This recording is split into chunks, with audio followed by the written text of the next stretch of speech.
Salomatlik bu hamma narsa.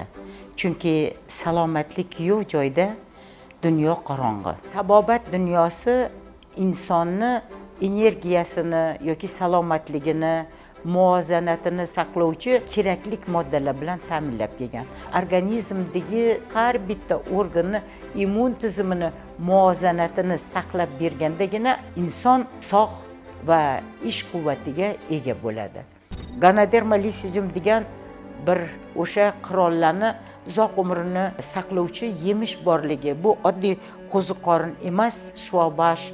Unda bitta odamga kerak bo'lgan o'sha 60 xil minerallar, 13 xil vitaminlar hammasi bir-birlari bilan uyg'unlashgan, o'rtoqlashgan darajada organizmga kirsa, unda quvvat bo'lishi, shifobaxsh bo'lishini bildim. 15 yildan beri bu faoliyatda olib boryapmiz. Investitsiyani olib kelishga muvaffaq bo'ldik. Hozirda o'sha kelayotgan ichimliklar bor. Kofe, choy, shu narsalarni sashetini betda biza qadoqlash zavodi bor. Biz o'zimizdan shu vatanni yaxshi ko'ruvchi inson sifatida bu narsani amalga oshirdik. Hozirgi paytda yuqumli bo'lmagan kasalliklarni ko'payib ketayotganligining asosiy sababi bu noto'g'ri ovqatlanish hisoblanadi.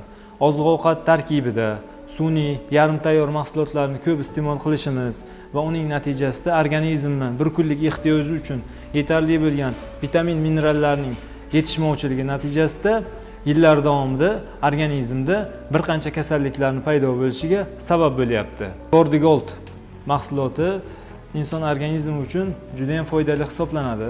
Ushbu mahsulot tarkibi Cordyceps o'simligidan olingan bo'lib, Cordyceps 3000 yillik tarixga ega bo'lgan foydali qo'ziqorin hisoblanadi. Bu inson tanasida hujayralarning yangilanishi va organizmda zararlangan hujayralarni tiklash uchun foydali hisoblanadi. Jumladan, ikkinchi tip qandli diabet uchun iste'mol qilinganda organizm uchun yetarli miqdorda insulin ishlab chiqarilishini ta'minlab beradi. Nano mahsulotlardan men qabul qilishim 2021-yil Covidga chalinishim sabab bo'lib, bu mahsulotlarni reabilitatsiyaga ichib, o'zimni surunkali bo'lgan bir qancha kasalliklarimdan, 12 yillik saharniy diabetdan, ichki buqodan, bo'yin grijasi churrasidan, davleniyadan, insult va infarktlarning asoratlaridan qutuldim. Meni tavsiyam har bir oilaga, har bir xonadonga shu mahsulotlarni iste'mol qilib, o'zlarida bu mo'jizakor mahsulotlarning ta'sirlarini sinab ko'rishlarini istardim.